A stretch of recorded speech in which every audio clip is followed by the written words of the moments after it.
കൂടുതൽ വാർത്തകളും വീഡിയോകളും കാണാൻ ഈ ചാനൽ സബ്സ്ക്രൈബ് ചെയ്യുക. കൂടെ ബെൽ ബട്ടൺ അമർത്തുക. നമസ്കാരം. നെഗറ്റീവിനെ പോസിറ്റീവാക്കുന്ന മന്ത്രജപവും ധ്യാനവും. നമ്മളെല്ലാവരും വീടുകളിൽ നാമജപം, ഇപ്പോൾ എല്ലാ വീടുകളിലും നാമജപത്തെക്കാൾ ഉപരിയായിട്ട് ആ സമയത്ത് ടിവിയും എല്ലാം ആണ് ആളുകൾ ഉപയോഗിക്കാറ്. പ്രാർത്ഥന എന്ന് പറഞ്ഞാൽ അമ്പലത്തിൽ പോയി തൊഴുതലും പ്രാർത്ഥിക്കലും മാത്രമാണ് പ്രാർത്ഥന എന്ന് കരുതുന്ന ഒരു കൂട്ടം ആളുകളുമുണ്ട്. നമ്മൾ അമ്പലത്തിൽ പോയില്ലെങ്കിലും ക്ഷേത്ര ദർശനം നടത്താൻ പറ്റിയില്ലെങ്കിൽ പോലും മനസ്സിന് ഒരു പരിശുദ്ധി വരാനാണ് ക്ഷേത്ര ദർശനം നടത്തുന്നത്. ക്ഷേത്രത്തിൽ പോകാൻ സാധിച്ചില്ല എങ്കിൽ പോലും ഈ മാതിരിയുള്ള മഹാമാരി നടക്കുന്ന കൊറോണ സമയത്ത് ക്ഷേത്രത്തിൽ പോയി തൊഴുതു മടങ്ങാൻ സാധിക്കാത്തത് കൊണ്ട് വീട്ടിൽ തന്നെ കുളിച്ച് ശുദ്ധമായി നല്ലൊരു സ്ഥലത്തിരുന്ന്, ഒരു വൃത്തിയുള്ളൊരു സ്ഥലത്തിരുന്ന് മനസ്സും ശരീരവും ശുദ്ധമാക്കി നമ്മള് പ്രാർത്ഥനയ്ക്ക് ഒരുങ്ങുന്നത് ഏറ്റവും നല്ല കാര്യമാണ്. സ്ഥിരമായിട്ട് വീട്ടിലൊരു സ്ഥലം ഒരുക്കി വെച്ച് നിലവിളക്ക് കൊളുത്തി രാവിലെ ആയാലും വൈകുന്നേരം സന്ധ്യാസമയത്തായാലും സന്ധ്യയ്ക്കായാലും ഒരു സ്ഥലത്തിരുന്ന് പ്രാർത്ഥന തന്നെയാണ് മന്ത്രജപവും. ചിലവർ വിചാരിച്ചിട്ടുണ്ട് പ്രാർത്ഥനയും മന്ത്രവും ഒക്കെ വേറെയാണ്. പലരും ചോദിക്കുന്ന നാമജപം എപ്പോഴൊക്കെ ആവാം എന്ന്. നാമജപം എല്ലായ്പ്പോഴും ആവാം. ഭക്ഷണം കഴിക്കുമ്പോൾ പോലും നമുക്ക് മനസ്സുകൊണ്ട് എന്താണ് നാമം ജപിക്കാം, മന്ത്രം ജപിക്കാം. നടക്കുമ്പോഴാവാം, വണ്ടിയിൽ ഇരുന്നിട്ടാവാം. പലപ്പോഴും നമ്മൾ പറഞ്ഞിട്ടുള്ളതാണ്. പ്രാർത്ഥന പോലെ തന്നെയാണ് മന്ത്രജപവും. ഇവ ജപിക്കുന്നത് മൂലം മനസമാധാനവും എല്ലാത്തരം സംഘർഷങ്ങളിൽ നിന്ന്, ഉത്കണ്ഠകളിൽ നിന്ന് മോചനവും ലഭിക്കുന്നു എന്നുള്ളതാണ് സത്യം. കാരണം എന്ന് വെച്ച് കഴിഞ്ഞാല് നമ്മള് വല്ലാതെ മനസ്സ് അസ്വസ്ഥമാകുന്ന ഒരു സമയത്ത്, മനസ്സിന് അസ്വസ്ഥത വരുന്ന സമയത്ത് നമ്മൾ എന്താണ് നാമം ജപിക്കുമ്പോൾ നമുക്ക് വല്ലാതെ ദേഷ്യം വരുന്നു. ഭയങ്കരമായിട്ട് ദേഷ്യം, കോപം, സങ്കടം വരുന്നു. ഇപ്പൊ നമ്മൾ ഇഷ്ടപ്പെട്ട ദേവന്റെ മന്ത്രം, ആ മന്ത്രം നമ്മൾ കണ്ണടച്ചിരുന്നൊരിടത്ത് സ്വസ്ഥമായിട്ടിരുന്ന് ജപിക്കുമ്പോൾ തീർച്ചയായിട്ടും നമ്മുടെ മനസ്സിനൊരു സംഘർഷത്തിന് എന്താണ് ഒരു പരിധി വരെ നമുക്ക് ആശ്വാസം കിട്ടും. മനുഷ്യ മനസ്സിലെ മാലിന്യങ്ങളെ നീക്കിയിട്ട് തെളിമയുണ്ടാക്കുന്ന ഒരു ഉത്തമ മാർഗം തന്നെയാണ് പ്രാർത്ഥിക്കുക എന്ന് പറയുന്നത്. അല്ലാതെ നമ്മള് ഇപ്പൊ ചിലവര് പണം കിട്ടാൻ വേണ്ടിയിട്ട്, ദുരിതങ്ങൾ മാറാൻ വേണ്ടിയിട്ട്, കഷ്ടപ്പാട് ദാരിദ്ര്യം മാറാൻ വേണ്ടിയിട്ട്, മക്കൾക്ക് ജോലി കിട്ടാൻ വേണ്ടിയിട്ട്, മക്കളുടെ കല്യാണം കഴിയാൻ വേണ്ടിയിട്ട്, ഇങ്ങനെ ഓരോ കാര്യങ്ങൾ ഓരോ ദൈവത്തിന് ഓരോ നിവേദനം കൊടുത്തുകൊണ്ടാണ് ഓരോരുത്തർ പ്രാർത്ഥിക്കേണ്ടത്. അങ്ങനെയല്ല പ്രാർത്ഥിക്കേണ്ടത്. മനുഷ്യ മനസ്സിലെ മാലിന്യങ്ങളെ മാറ്റിക്കളയാൻ വേണ്ടിയിട്ട്, മനുഷ്യന്റെ മനസ്സിലുള്ള ദുഷ്ടചിന്തകളെയും വിചാരങ്ങളെയും വികാരങ്ങളെയും ഒക്കെ മാറ്റാൻ വേണ്ടിയിട്ടായിരിക്കണം എന്തുണ്ടാകേണ്ടത്, പ്രാർത്ഥിക്കേണ്ടത്. അതിനൊരു തെളിമയുണ്ടാവാൻ വേണ്ടി, ശുദ്ധജലം പോലെ തെളിമയുണ്ടാവാൻ വേണ്ടിയിട്ടുള്ള ഒരു പ്രവർത്തനമായിരിക്കണം. ഉത്തമ മാർഗമാണ് ഈ പ്രാർത്ഥന എന്ന് പറയുന്നത്. ശുദ്ധമായ മനസ്സിലെ ശുഭചിന്തകൾ വരുള്ളൂ. അശുദ്ധമായ മനസ്സ് എന്ന് പറയുമ്പോൾ നെഗറ്റീവ് ചിന്തകളും ദേഷ്യവും കോപവും ഈർഷ്യയൊക്കെ അടങ്ങിയിരിക്കുന്ന മനസ്സിൽ ഒരിക്കലും എന്താണ് ശുഭചിന്തകൾ ഉണ്ടാവില്ല. നമുക്കറിയാം, ആ ശുഭചിന്തകൾ ഇല്ലാത്തത് കൊണ്ട് തന്നെയാണ് നമുക്ക് പല കാര്യങ്ങളും നേടിയെടുക്കാൻ സാധിക്കാത്തതും. നമ്മൾ പലപ്പോഴും പറയുന്നത് പോസിറ്റീവ് നെഗറ്റീവ്, പോസിറ്റീവ് നെഗറ്റീവ്. എന്താ പോസിറ്റീവ് എന്താ നെഗറ്റീവ് എന്ന് വെച്ചാൽ സന്തോഷമുള്ള മനസ്സ്, ഒന്നുമില്ലാത്തവർക്ക് സന്തോഷിക്കാൻ പറ്റുമോ എന്നും ചോദിക്കാം. പക്ഷെ ശുഭചിന്തകൾ കടന്നു വരണമെങ്കിൽ എന്താണ് മനസ്സ് ശുദ്ധമായിരിക്കണം. ശുദ്ധമായ മനസ്സിൽ ശുഭചിന്തകൾ ഉണ്ടാകും. ഒരു പരിധിവരെ എരിച്ചു കളയാനുള്ള, ഈ മനസ്സിലെ മാലിന്യങ്ങളെ ഒരു പരിധിവരെ എരിച്ചു കളയാനുള്ള ഒരു മാർഗം അല്ലെങ്കിൽ ഒരു പ്രയത്നമാണ് ഈ പ്രാർത്ഥനകൾ എന്ന് പറയുന്നത്. അങ്ങനെ ഈ പ്രാർത്ഥനകൾ സ്വായത്തമാക്കുമ്പോൾ എന്താണ് തീർച്ചയായിട്ടും നമ്മുടെ മനസ്സിലെ കളങ്കങ്ങൾ അലിഞ്ഞലിഞ്ഞില്ലാതെയായി പോകും. ക്ഷേത്ര ദർശനം, ക്ഷേത്രത്തിൽ പോയിട്ട് നമ്മൾ തൊഴുതു മടങ്ങുക, ഇതൊക്കെ എന്താണ് വിളക്ക് കൊളുത്തുക, ഇതെല്ലാം ഒരു പ്രാർത്ഥനയുടെ ഭാഗമാണ്. അപ്പൊ നമുക്ക് വീട്ടിലിരുന്നും ഈ കാര്യങ്ങൾ നമുക്ക് ഭംഗിയായിട്ട് ചെയ്യാൻ സാധിക്കും. പ്രാർത്ഥന പോലെ തന്നെയാണ് മന്ത്രജപവും.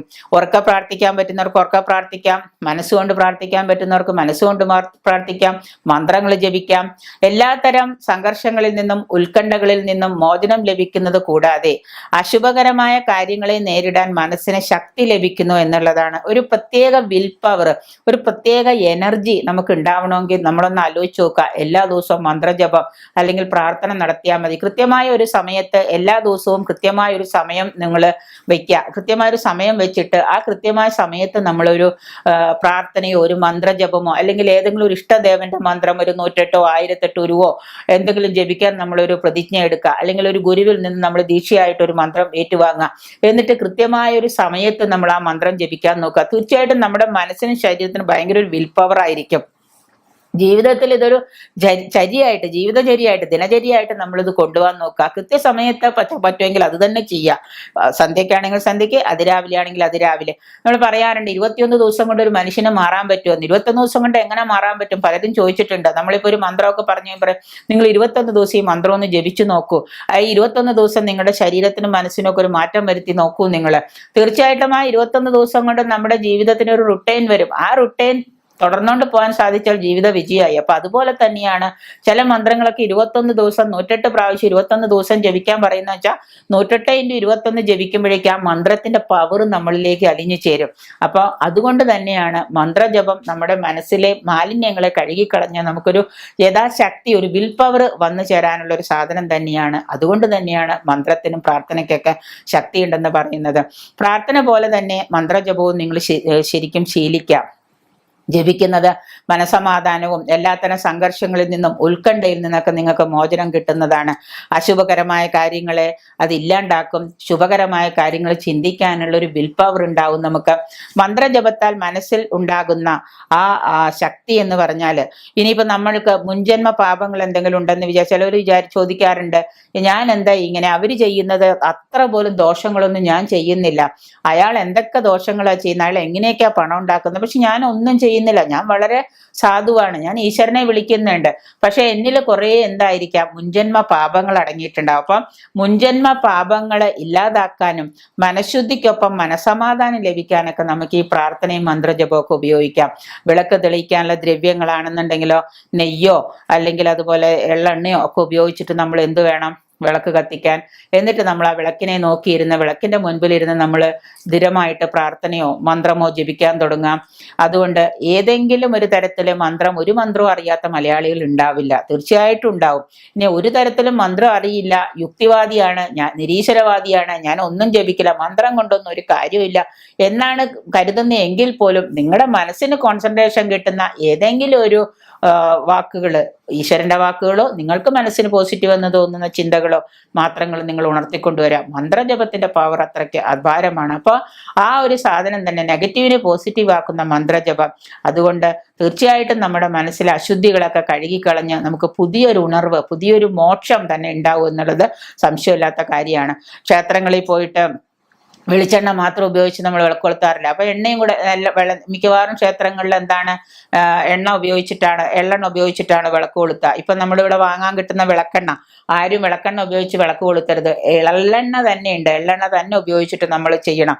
സർവ്വ ഐശ്വര്യങ്ങൾക്കും വഴികാട്ടിയാണ് നെയ്യ്. പക്ഷെ നെയ്യ് ഒഴിച്ച് വിളക്ക് കൊളുത്താൻ നമ്മളെ പോലെയുള്ള സാധാരണക്കാർക്ക് ചിലപ്പോൾ സാധിച്ചു എന്ന് വരില്ല വീടുകളില്.